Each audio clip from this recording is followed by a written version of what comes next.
Hey, this is Kyle with KyleCGraves.com, and today we're going to talk about seller closing costs. So I'm going to show you line by line with a real statement that's going to show you closing costs for you as a seller, and then how that affects the buyer as well, so you can set up the best deal possible. And then if you stick till the end, I'm going to show you a couple ways that you can lower your closing costs.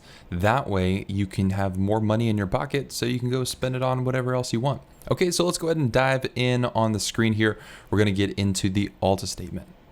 All right, so up on screen here is what's called an ALTA statement. Now, it took a little bit of time to blank out a lot of personal information just because there's stuff in here that definitely shouldn't be posted on YouTube. So up here, you're going to see who the title company is, or your escrow company, whatever settlement company is going to be organizing the entire closing.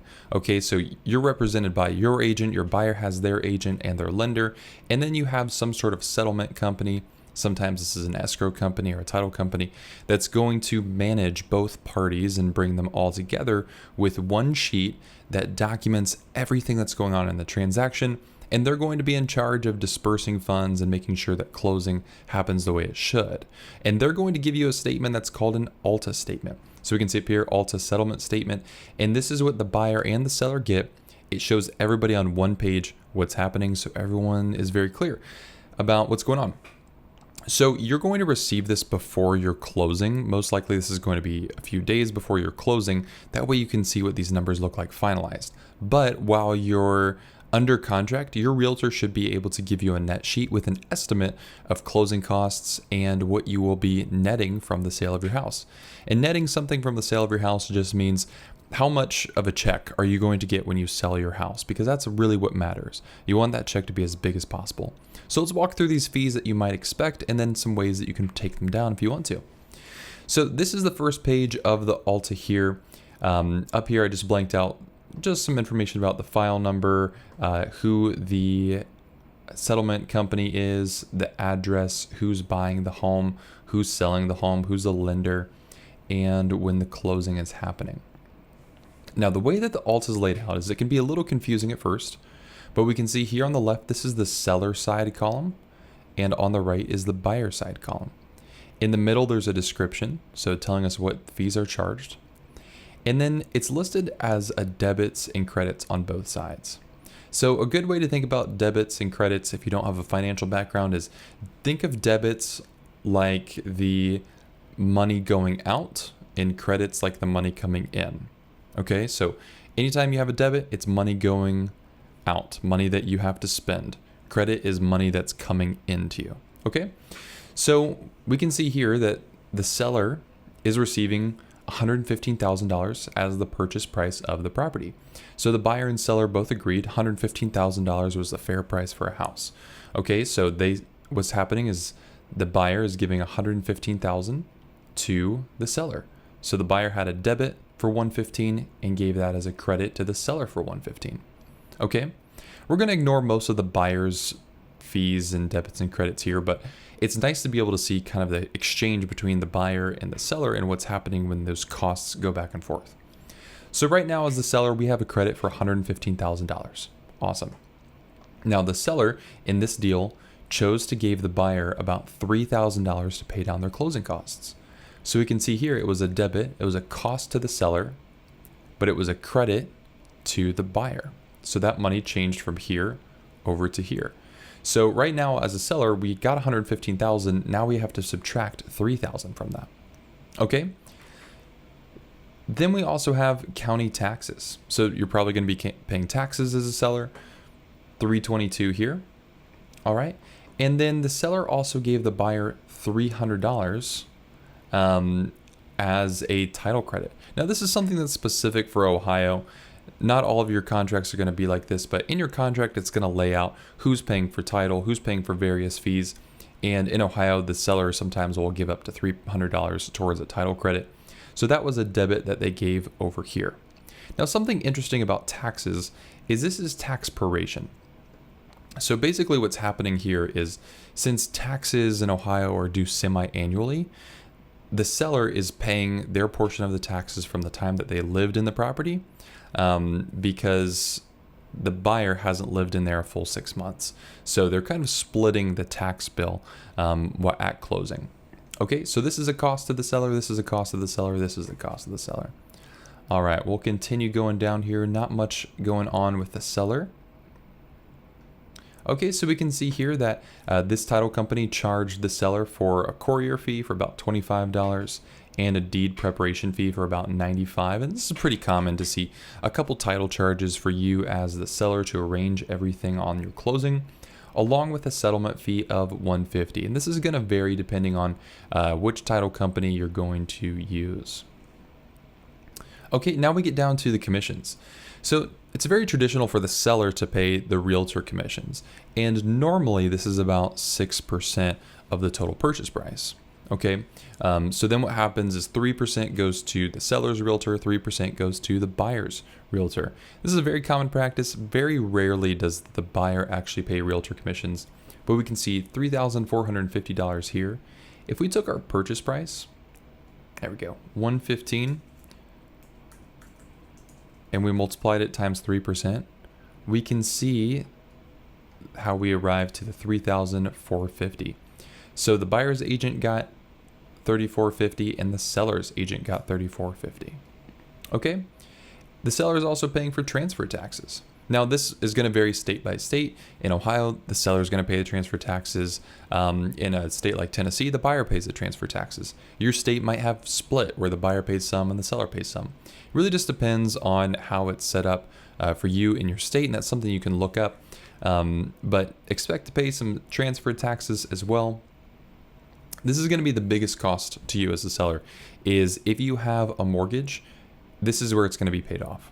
Okay, so during your transaction, during the sale, you're going to have your first mortgage paid off, or any second or third or fourth mortgages paid off as well. Okay, you're selling the property, you're giving up title, so you can't have any liens on the property.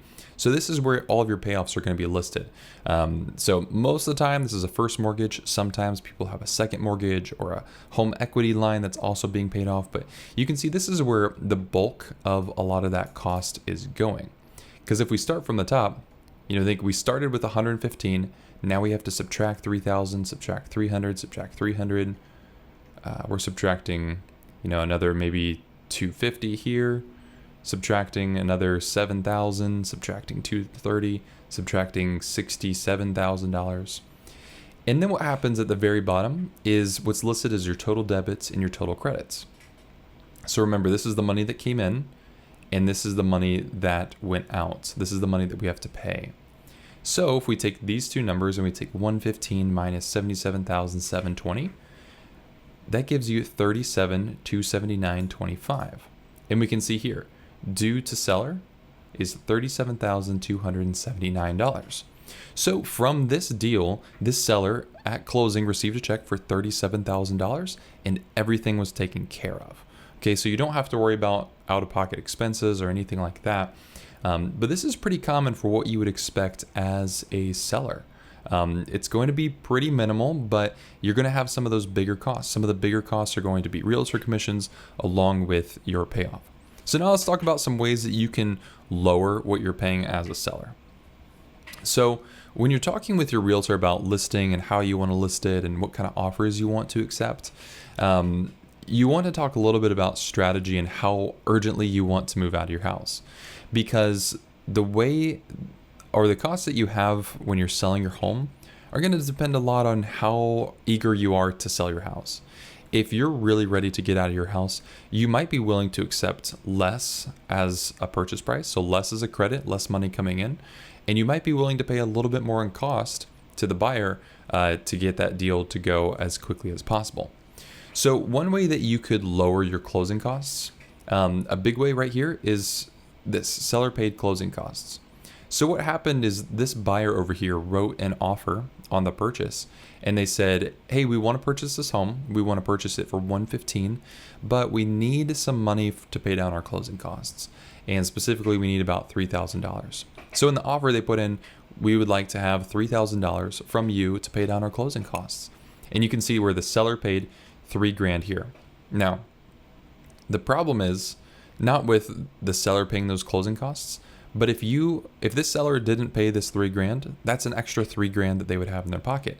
That means they would have an extra, they could take 37,779 plus an additional $3,000 and walk away with a check for 40,700 instead of 37,279. Wow, there's too many sevens in there. The math is a little bit approximate there, but this is extra money that could go in the seller's pocket if they weren't paying closing costs. Now, the trade-off though is it's not always easy to find a buyer who doesn't need any help with closing costs. So it's something to talk about with your realtor. Another way to bring down this is, again, any extra credits that you're giving to the buyer are something to consider. This is an extra $300 that was paid to the buyer that the seller didn't have to do. It's $300, but all that money begins to add up. Another way that you could lower your closing costs, where are we at here? There we go, is to examine a little bit more about the title company that you're working with. You can shop for different title companies. The problem is, in most contracts, the buyer is the one who selects the title company. So you're a little bit at the mercy of the title company and the fees that they charge when they're picked by the buyer on what those costs and fees are going to be like. But this really is most of what you are going to expect as a seller as far as your closing costs. Now, or I guess I should say two other costs that you'll probably run into is number one is the costs before you start listing your home in preparation. So maybe you're putting on a fresh coat of paint or you're doing some repairs on the home. Maybe you have you're doing some landscaping in the front yard. Those might be some costs that you have to consider up front, is getting the home ready. And then another cost that you might run into as well are any repairs. This didn't require any repairs at all.